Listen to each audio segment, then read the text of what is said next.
Alrighty, this is my square foot garden at my little river weekend getaway place, and so I just want to show you guys how it's doing. I meant to do a tour on this right after I did it, but I failed to do so. So here you go. I'm going to go ahead and walk through here as quickly as possible.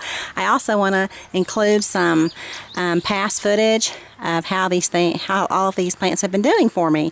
I think this has been about 3, maybe 4 weeks now that I've had this garden in here, and today is July 8th. It's about 75 degrees, and I'm in zone 6B. However, my other garden where I actually live is also in zone 6B, but this climate here is much cooler. So you'll notice when I go through here, you may see some things planted that you wouldn't normally plant in the summer, but I thought I would just give it a try since this is a cooler area, and just so I can see how things are going to grow here. This is kind of a lot of this is kind of an experiment for me. Well, some of it is anyway. All right, this is the coneflowers. I moved these out of my container garden, and they are loving the ground. So you can grow those in a container, but they really started bursting out in blooms when I put it in the ground. It took it about a week or two to root down, and they're doing fine. Behind here, I just went ahead and planted mint in the ground of all places. I thought it would be nice to have it here. There's weed block through most of this area, except in this corner. So I wanted to put the mint there, and that's actually what I propagated during my mint drying video. I'll include a link to that if you'd like to check out how to dry mint. And then over here is going to be mostly basil. I have a variety of different basils growing. This one right here is one that I picked up at the grocery store, and so I popped it in there.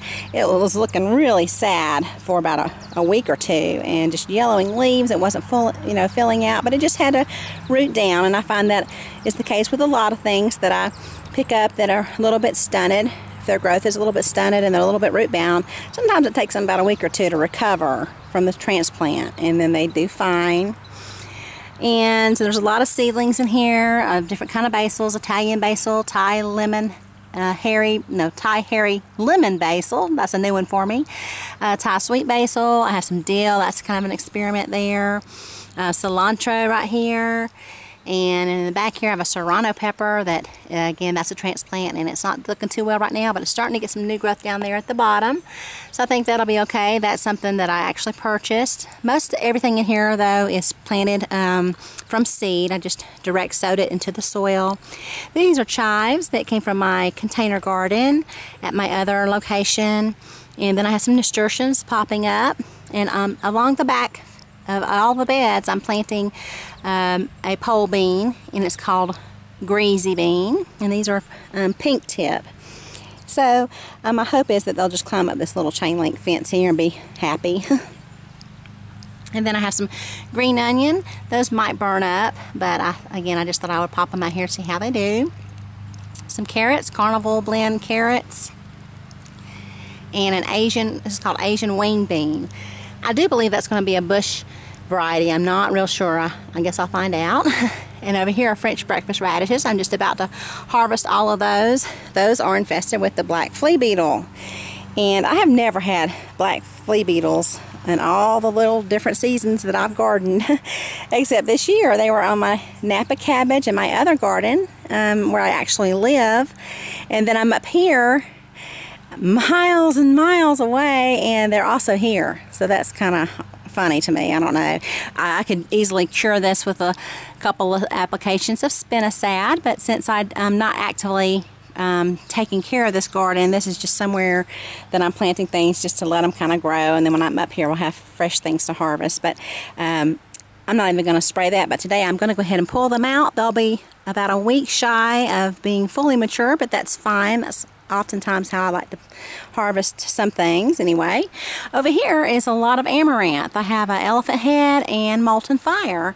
So I was real surprised those came up so well, and because they certainly didn't come up this well in my other garden.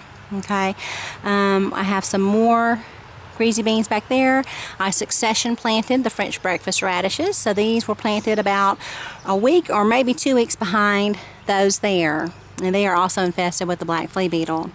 French tarragon, I cut and cut away on that this weekend. I used a lot of that for cooking, so hopefully I won't kill that plant. Rosemary and thyme. These were again from my other container garden. And then I have more French surface radishes and variegated sage from my container garden. The calendula I also moved from my container garden. And then back here is a Kosovo tomato plant, and I'm including some pictures of how these things looked a few weeks ago when I moved them out here. And this was really sad looking, but it seems to be turning around a little bit. At least that tomato there is, so that looks pretty good. And then the hyssop, and it's hyssop right here, looking really nice. Got lots of little blooms on there. And there's some more amaranth back there. I forgot the name of that one, but again, the amaranth just germinated like crazy. And then some lemongrass. I put that right by the downspout there where it gets lots of sun and water, and I'm thinking that's going to be a perfect spot for it. Okay, over here I kind of made this my spinach bed. And this again is kind of one of my experiments to see how these will do. So far, the spinach is doing well, which I was really surprised, because it does get, kind of hot here in the afternoons.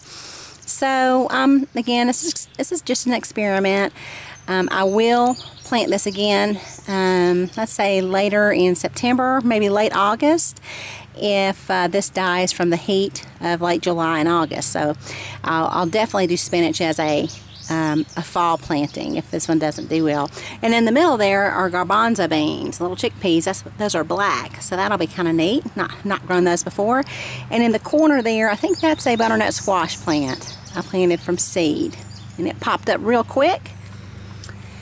So, and then over here is some kale. I know that's not going to do well. And then over here are jade bush beans, looking pretty good so far. Something's happening. I'm not exactly sure, but like I said, I'm not actively taking care of the gardens that are at this location. Just wanted to have some fresh things to play around with and cook in the kitchen and that kind of stuff. And then the sunflowers are doing great, so I can't wait for those to mature, and they'll be real pretty right here in the middle of this garden, I think. Okay, thanks so much for watching, and have a beautiful day.